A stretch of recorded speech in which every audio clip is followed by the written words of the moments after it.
relever le défi de l'innovation, l'Institut national supérieur d'élevage de Moussoro harmonise son programme d'enseignement conformément aux exigences du système licence master doctorat en vogue.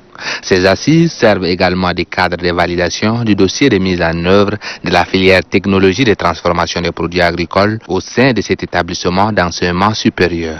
Afin de concilier ces exigences de la formation, de la recherche et de l'emploi avec les besoins légitimes des étudiants de poursuivre leur parcours académique, professionnel et aussi l'impératif de la formation adéquate et adaptée aux besoins du marché de l'emploi, aussi bien dans les publics que dans les privés, la Direction générale de l'INSEM a inscrit cet atelier dans son plan d'action afin de réévaluer les programmes des enseignements et de proposer la maquette d'un nouveau département. Les responsables du ministère de l'Enseignement supérieur, de la Recherche et de l'Innovation se félicitent de cette initiative qui corrobore avec les aspirations des plus hautes autorités.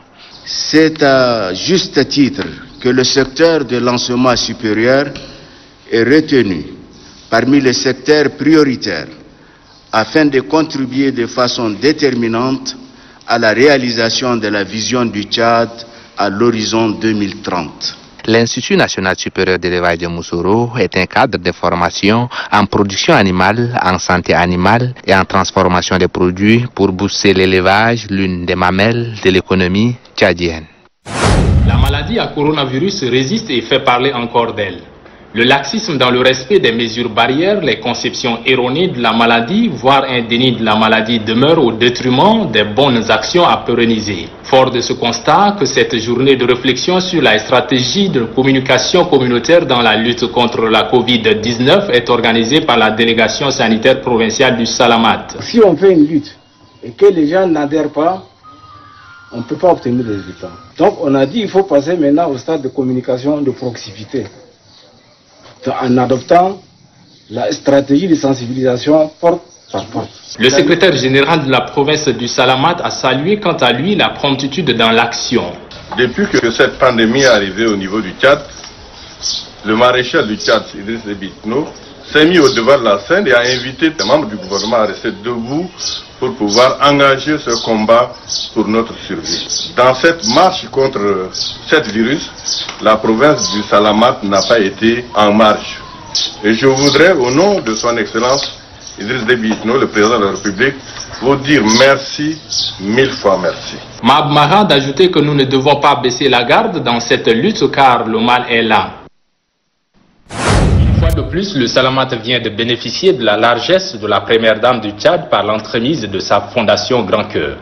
Fidèle à son engagement social, elle offre gracieusement 150 cartons de date au profit des malades de l'hôpital provincial d'Amtiman, des détenus de la maison d'arrêt et d'autres personnes démunies regroupées à la mairie à cet effet.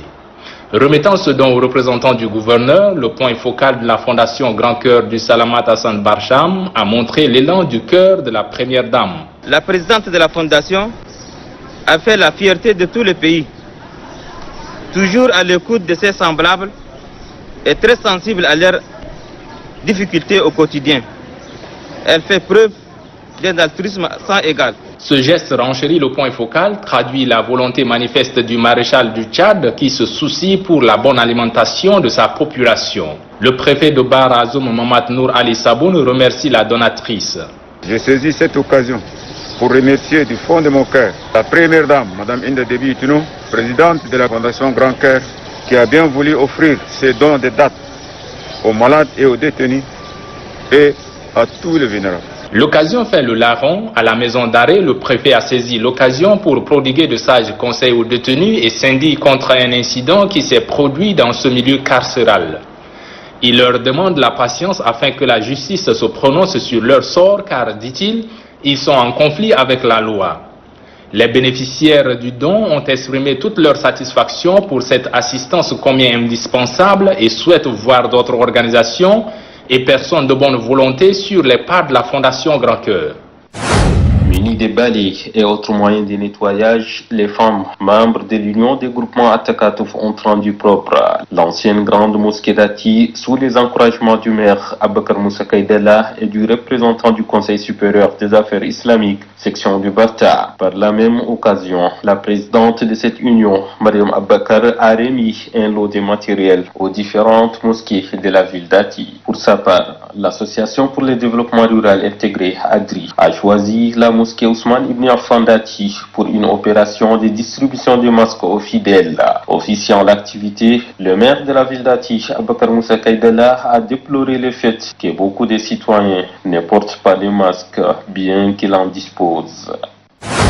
6 jours après sa prise de fonction à la tête de la province du Logone occidental, le gouverneur Ahmad Taha Mohamed Abdoulaye a initié cette série de rencontres de prise de contact avec les différentes couches pour prendre la température de cette entité administrative dont il a désormais la charge. Pour cette première journée, le premier magistrat de la province du Logone occidental a rencontré les responsables des forces de défense et de sécurité avec à leur tête le commandant de la zone de défense numéro 9, le général Mohamed Hamoud Bichir et les autorités administratives et communales. Le maréchal du Tchad, Idriss Déby Itno, président de la République, chef de l'État, chef suprême des armées, qui a toujours salué l'exploit de nos forces de défense et de sécurité sur le terrain, fonde sans cesse son espoir sur vous. Au niveau de notre province, à l'instar des autres provinces du pays, c'est pourquoi je tiens à vous inviter à bien assurer la gestion de vos unités respectives pour mériter la confiance de notre population ainsi que de celle de sa collaboration.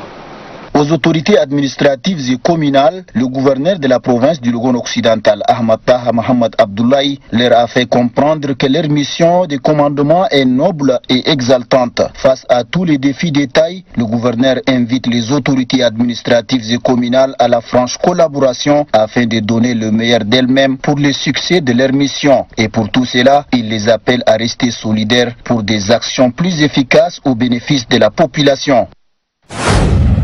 Le gouverneur a entamé sa tournée par Malanga dans le canton Bourtaï, puis Amhitan dans le canton Guéry, afin de conscientiser les agriculteurs et les éleveurs sur l'importance du vivre ensemble et la préservation de la paix. Le chef de canton Bourtaï, Ahmad An-Nadif, et celui de Guéry, Mohamed Adam Doutoum, ont rassuré le gouverneur qu'ils vont sensibiliser leurs administrés pour éviter les conflits agriculteurs-éleveurs. Dans leurs interventions, le sous-préfet de Guéry, Adam Abdoulaye Djougourou, et le préfet du département de Ouara, Mohamed Adam Mohamed, ont rappelé que précédemment, leurs zones respectives ont connu des tensions, mais grâce à l'implication des plus hautes autorités, le calme est revenu. S'adressant aux leaders traditionnels des cantons Guéry et Bourtaï, le gouverneur de la province du Ouadda, Ibrahim Seyd Mohamed, les a invités au respect, à l'unité et au vivre ensemble. Brahim Seyd Mohamed a mis en garde tout ce qui perturbe la quiétude de la population répondront de leurs actes devant la juridiction compétente. Il a également demandé aux leaders traditionnels de prendre leurs responsabilités pour guider leur peuple vers le droit chemin. Le gouverneur de la province du Ouaddaï n'a pas perdu de vue la question de la lutte contre la pandémie du coronavirus. Enfin, le gouverneur a entretenu les femmes sur le danger de l'orpaillage. Il a conseillé les femmes à retenir leur progéniture pour le développement de leur localité. Concernant les doléances évoquées par les chefs de canton, notamment le manque d'infrastructures sanitaires et le manque d'eau, le gouverneur promet s'investir pour trouver une solution. La population du village de Djekene et celle de la localité de Madjabir dans la province de Hadjalamis, en conflit foncier presque 2 décennies, décide d'enterrer la hache de guerre. Cette réconciliation est rendue possible grâce à la médiation du préfet du département de Razarbiar, Filedji Hassan Filedji, avec les efforts conjugués des responsables judiciaires de cette circonscription administrative. De manière unanime et de vive voix, les membres de ces 2 communautés ont affiché leur volonté de vivre ensemble, de privilégier la culture de la paix et de la cohésion sociale pour le développement harmonieux de leurs localités respectives. Pour le préfet du département de Razarbiar, Filedji Hassan Filedji, en sa qualité du représentant du président de la République, chef de l'État, le maréchal du Tchad Idrissa Déby Itno, dans son essor territorial, sa mission est de traduire en acte la politique du gouvernement. Nous, on est là pour mettre en pratique la politique des chefs de l'État. Deux villages que vous voyez, l'un ici et l'autre ici. Et dans ce 19 ans-là, même s'il y a eu des cas de mort, personne ne part chez son proche. Donc, nous avions pris en compte l'acte de la justice, mais nous avions dit aussi quelque part que si on voulait seulement exécuter l'acte de la justice, peut-être qu'il y aura quelque part encore un petit problème. Donc nous avions préféré de faire la médiation. D'où on appelait les deux côtés et nous avons commencé avec la médiation et Dieu merci, Dieu a fait de telle sorte que notre médiation soit aboutie. L'esprit de fraternité et de la concorde nationale doit animer tout un chacun. Et c'est pourquoi Filedji Hassan Filedji invite les autres communautés vivant dans le département de Razarbiar à suivre ce bel exemple pour un Tchad uni et prospère.